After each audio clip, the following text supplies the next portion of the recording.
jiggle, it folds. I like to see you wiggle, wiggle, for sure. It makes me... Здравейте, приятели, и добре дошли заедно с мен Силвия в света на Таро и езотерика. Днешното гадание е за онези от вас, които имат връзка на разстояние и от вашия любим, съответно любима ви делят километри. Нека да разберем какво чувства вашия любим към вас в момента и какви са неговите намерения относно вашата връзка.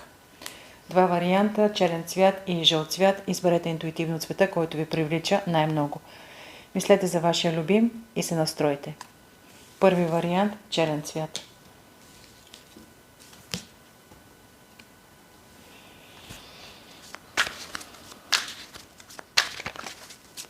Някой не е съгласен с нещо в тези отношения или е сърдит. И е тръгнал да доказва правотата си.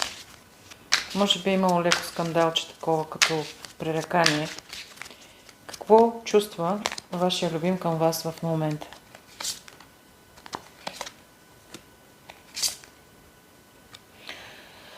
За него вие сте подарък от съдбата. И не бих казала, че е някакъв голям романтик и такъв човек, който ще си покаже чувствата, ще говори за тях. По-скоро вие ще усетите това с неговата загриженост, с съветите, които той би ви дал. Между вас може да има голяма разлика във възрастта, но въпреки той има желание за близост с вас и то доста силно. Този човек има доста голям житейски опит, той има позиция и съответно авторитет. Окей, какви са неговите намерения относно вас и връзката му с вас?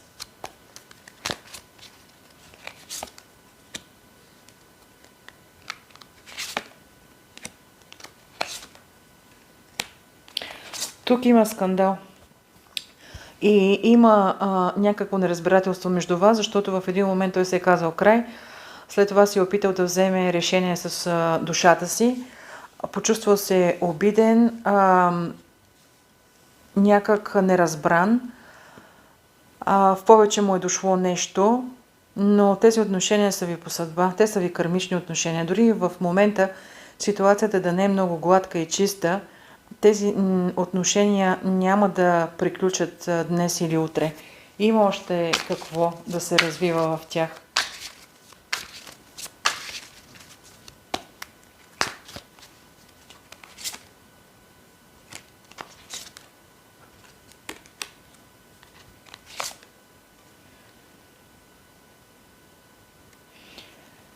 Някой манипулира от вас двамата и не играе честно.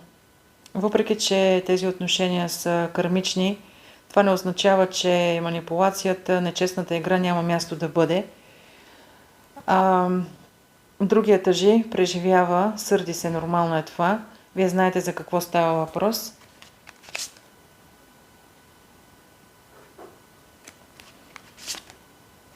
Но въпреки тази тегава обстановка между вас, повярвайте, ще приключи и аз попитах в срок до 3 месеца и вие действително ще преминете в съвсем нов и различен етап във вашите отношения, където ще ви бъде много по-спокойно.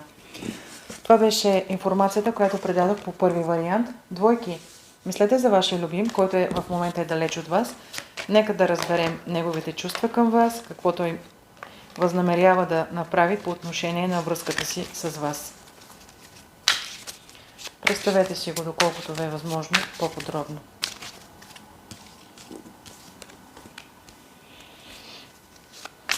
Желаете развитие на тези отношения със сигурност. Може дори да ви свързва и работа, нищо че сте на километри далеч един от друг. Във вашите отношения действително има потенциал. Чувства на вашия любим към вас.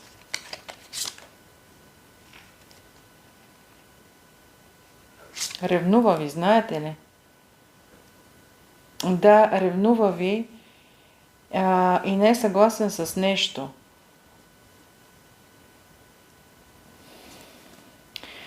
Окей, освен това, така е. В тази връзка има потенциал за развитие. Възможно е да ви свързва работа и бизнес, но тук е възможно да се намеси от трето лице. Въобще не е изключено.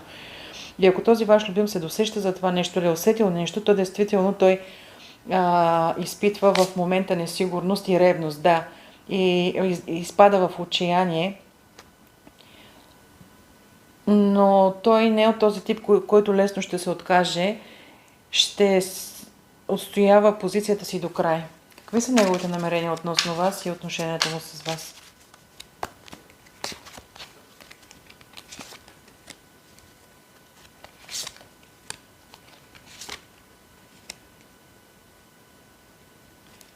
Не бих казала, че има кой знае колко зряла позиция. Вашите отношения в момента, както казах за него, почувства, той е бил малко наранен, но не го виждам да страда чак толкова много от това. Да, сърди се, да, на моменти може да постъпва